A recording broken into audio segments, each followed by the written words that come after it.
The Boston Celtics have won the NBA Finals. They are the NBA champions for the record 18th time. They were tied with the Los Angeles Lakers.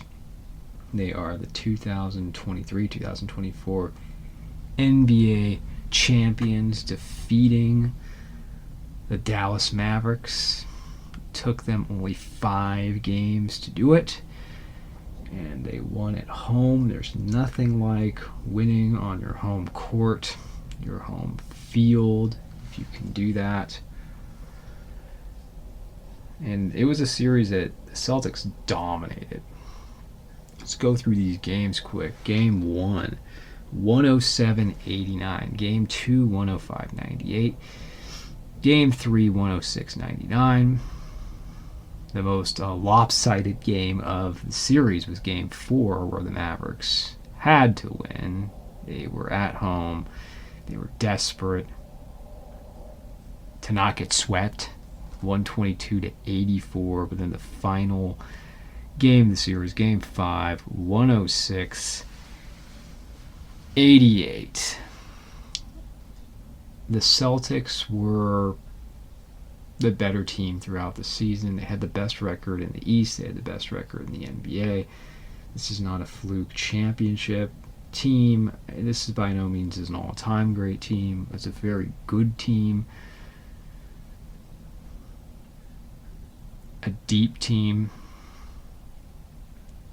It's really what a team should be, and a team that really wanted it, and a team that played good defense. One of the surprises in the series, and we'll get to this, is who won the MVP. But no one player looking at this series had a great series. I mean, you look at the statistics, you look at the numbers here.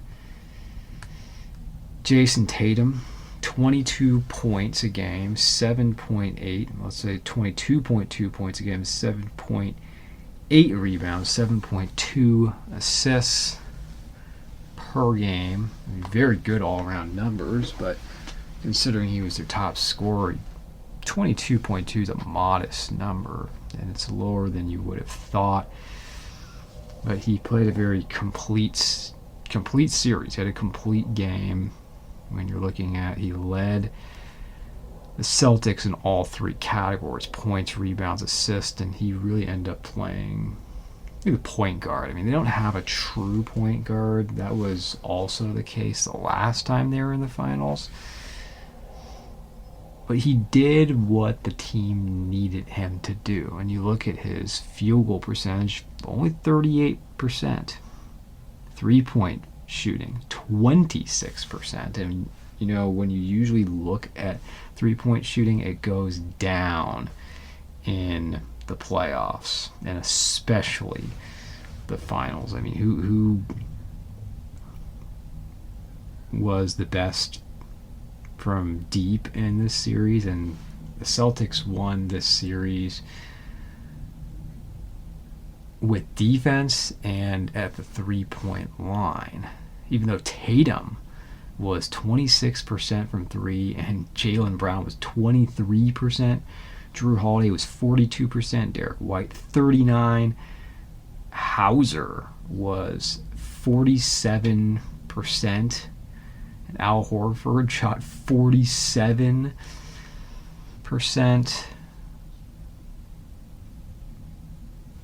Because so much attention was given to Brown and Tatum, these other guys got their open shots. And they found the open man, and that was a problem throughout the series for the Mavericks, and the Mavericks were really exposed.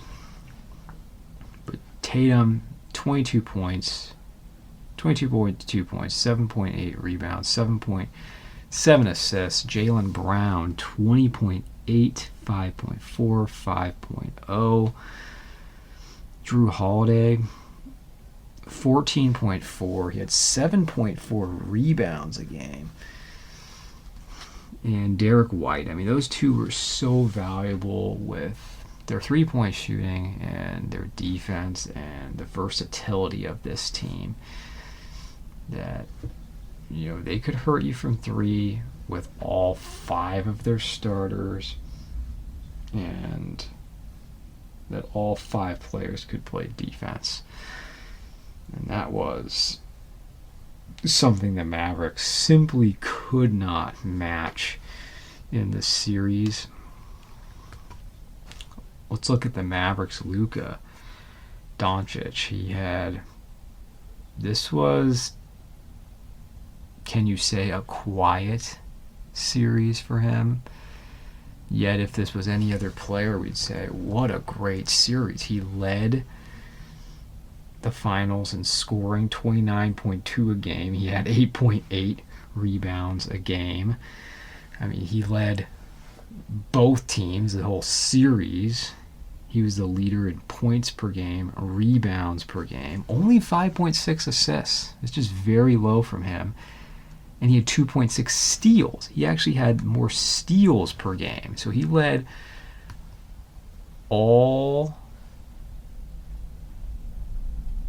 three out of those four offensive categories: points, rebounds, assists, and steals. He led the entire series of all the players in points, rebounds, and steals. Yet we consider it a disappointing series for him. He also led this series in turnovers. He had a total of 23 turnovers per series. And yeah, he had a disappointing series for his extremely high standard.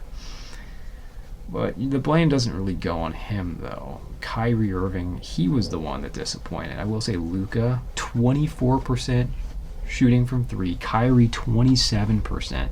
And the top four players in this series, how about this? All shot under 30% from three. Again, I'll give you that. Tatum, 26% from three. Jaylen Brown, 23%. Luka, 24%, and Kyrie, 27% from three. And if you compare the three-point shooting percentages in the series, it was 33%. You could round it off to 34 if you want, but 33% for the Celtics as a team, 31% for the Mavericks. You look at turnovers. How about this? 51 for the Celtics and 55 for the Mavericks. And if you look at fouls, it was very even, actually. 84 on the Celtics, 87 for the Mavericks. The Celtics, 24.2 assists a game for the Celtics, 16.8 for Dallas. But Kyrie had a very disappointing series, and he didn't have the series he wanted against his former team. 19.8. He was held to 19.8 a game and 5 assists. And no one really stepped up for the Mavericks. The Celtics defense was suffocating. They were able to assign individual defenders to the two top guys. I mean, you saw Jaylen Brown on Luka more than anyone else, and Drew Holiday on Kyrie Irving, and he was brilliant. And he was brilliant with the Bucks in 2021, and again, he is in many ways the perfect third player on a team. He was that way for the Bucks with Giannis and Middleton. Again, this time with the Celtics, with Brown, Tatum, and Holiday. And no one on the Mavericks besides Kyrie and Luka really could do anything to impact the game or take advantage of open shots PJ Washington was the third man in line, the third best player in the series for Dallas, 10 points, 10.8 points, 6.2 rebounds. It just wasn't enough. Lively has a lot of potential, but it was hard for him against the bigs of the Celtics, between the experience of Horford and then dealing with a 7-3 Porzingis for a rookie. That was different. And speaking of Porzingis, he made a statement in game one, and he was a factor in that first game. He really dominated early in game one, and there are just certain things that the Mavericks just couldn't answer. They didn't have a real way to deal with him in the first game, and the depth and the three-point shooting, and again, I say suffocating defense by the Celtics that the Mavericks could not match. And Jaylen Brown was the MVP of the series, and I was surprised by that. Everyone thought it was going to go to Tatum. But when you consider the defense he played on Luka and the turnovers he forced, and he made him have to work so hard throughout this 5-game series, that it was a good selection.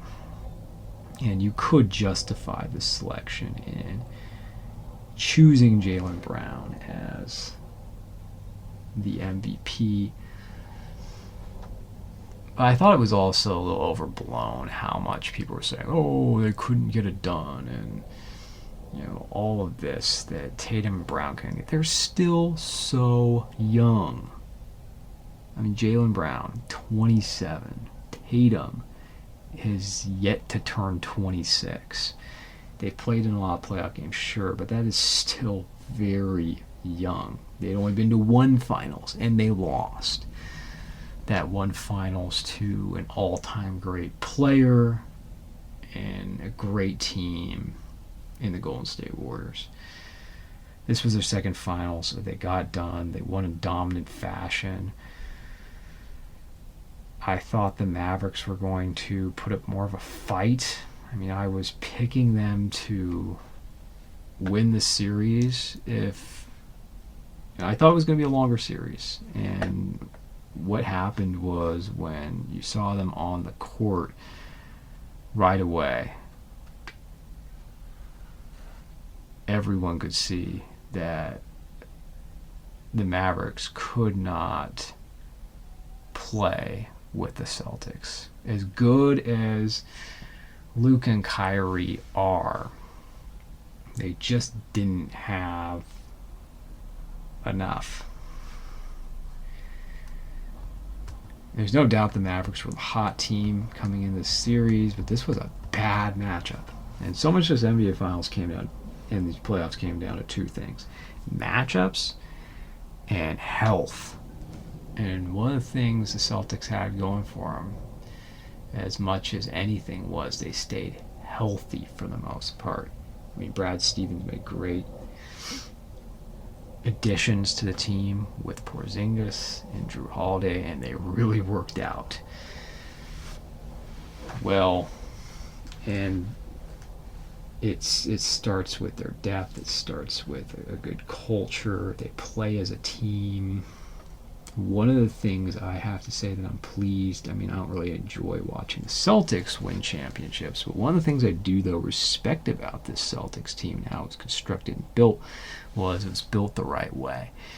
Meaning their two best players were drafted. They were very high draft picks. I mean, I just compare that to the Lakers, the bubble Lakers, where they bring in LeBron and Anthony Davis as their two best players.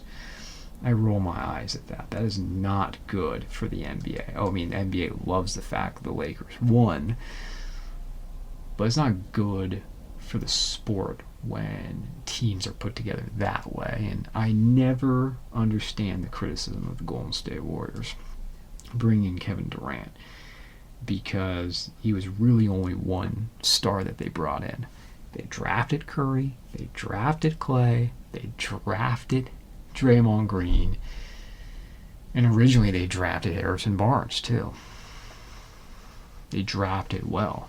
I think you're just jealous. And the Celtics drafted well, and then they brought in the right pieces around their two young players, Tatum and Brown. But they earned it. They definitely earned this championship. But I can't help but say, though, and there's been a lot said about this, they had an easy path, an easy road, because except for the finals, going through the East, you would argue that the best player on each team in each round was injured. Jimmy Butler with the Heat, Donovan Mitchell with the Cavs, Tyrese Halliburton with the Pacers, and the fact that they had to avoid and were able to avoid the Bucks. And I think if they had to face Giannis, that would have been difficult for them. The Knicks and the 76ers. They didn't have to run into any of those teams. I don't know how they would have matched up. I mean, it would have been more entertaining if they just had healthier teams to face. But what would they have done against Giannis? What would they have done against Embiid? What would they have done just against a tough Knicks team? We won't know. We don't get to see it. And then in the West, they got the most favorable matchup of the best three teams you felt that were left in the West. I have no idea what they would have done with Jokic and a more balanced attack and a better defensive team in the Nuggets. I think they would have lost to the Nuggets. I think they would have won in 7 against the Timberwolves, but it would have been a very entertaining series with Anthony Edwards up against Jaylen Brown and Jason Tatum and the athletes on the court, but also the size of the Timberwolves. When they got the Mavericks, that was, even though I didn't think at the time, I wouldn't think it was going to be a walk in the park. Again, I thought the Mavericks were a very hot team coming this series. I was wrong. But it was clearly the most favorable matchup against those three teams. And the Mavericks were the 6th, if I'm correct, the 6th seed in the West. Again, you can only play who you're going to play. But you can make an excuse almost every year with, this team caught a break, that team caught a break, this team wasn't at full health, this team was missing a star. But the quality of play was very poor this year, and the fact that there were so many injuries, shouldn't that tell you that there's too many regular season games, that there's too many playoff games, the rounds are just too long with the injuries mounting up? I was very disappointed that the Nuggets didn't get back in, and once the Nuggets didn't get in, that the Timberwolves didn't make it either. And with all due respect to the Pacers, that the 76ers or the Bucks did not make it into the conference finals. Joel Mazzulla did a great job. He has to be complimented as a very, very young head coach. His players respond. I don't know exactly how good the Celtics are going to be. I mean, they're going to be right in the hunt. They're going to be in the top 3-4 teams going forward in the East. There's no reason why they won't. But the competition going forward is going to be much stiffer. I don't think you're just going to say, are they going to be a potential dynasty? Well, just look what happened to the Nuggets last year. It's going to be much more difficult for the Celtics next year with the competition in the East. You will either face the Nuggets. I would think the three same teams. You'd face the Nuggets, you would face? The Timberwolves or a better version of the Mavericks? But, you can't be too hard on Luka. But Luka's, he was banged up. He was injured. I think his conditioning needs to be better. I think he needs to stop shooting quite as many threes and be a little more selective with his three-point shooting. His free throw shooting could be better. I'm very interested to see how he responds and what's the next move for the Mavericks. And then with the Celtics, are they going to be a team that gets back to the finals? Are they going to win more with this group? I would expect them to at least get to another finals or two. And the thing is that Tatum and Brown can get better. They've been very good. They're excellent young players, but they're really just entering their primes now. But they are a great duo because they both play the game the right way. As far as basketball standards, fairly humble players. They're team guys. They both play defense, and that is rare. They're good defensive players. At times, Jaylen Brown is an excellent defensive player. Although they're similar in size and abilities and skills, it works. Kind of made me think of the pairing with Kawhi Leonard and Paul George, which I thought was a head scratcher. And that hasn't worked out with the Clippers. It's worked with the Celtics, and they should keep these guys together. Again, give credit to Jason Tatum that his scoring left a lot to be desired in this series, but he was willing to be whatever the team needed him to be. And that meant being a passer, a distributor. He adjusted. He didn't force things. And the Celtics won as a team. And that's something I liked about both of these last two finals teams, especially, that we saw these younger teams with the Nuggets, with Jokic and Murray and Porter. They built their team up through the draft. And with the Celtics, at least with their top two players, they drafted them, and then they put the right pieces around them, and that is good for the sport. That it wasn't about buying championships.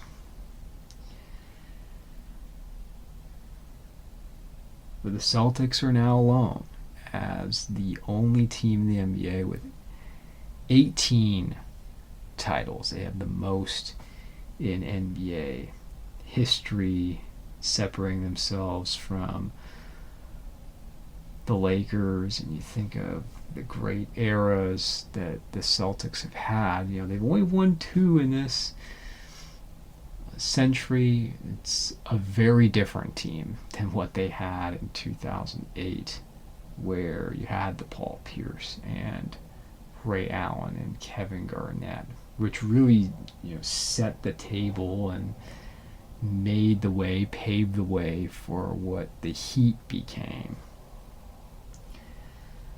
I'm glad the NBA has been getting away from that, though teams such as the Clippers have tried to do that.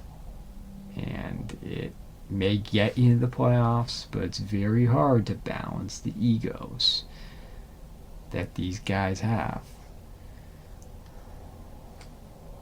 But I do hope that next season will be better, that it'll be more competitive, that the big players are more of the elite players are able to actually play in the playoffs. and the in-season tournament didn't mean anything. That's all the Lakers got was the mid-season tournament.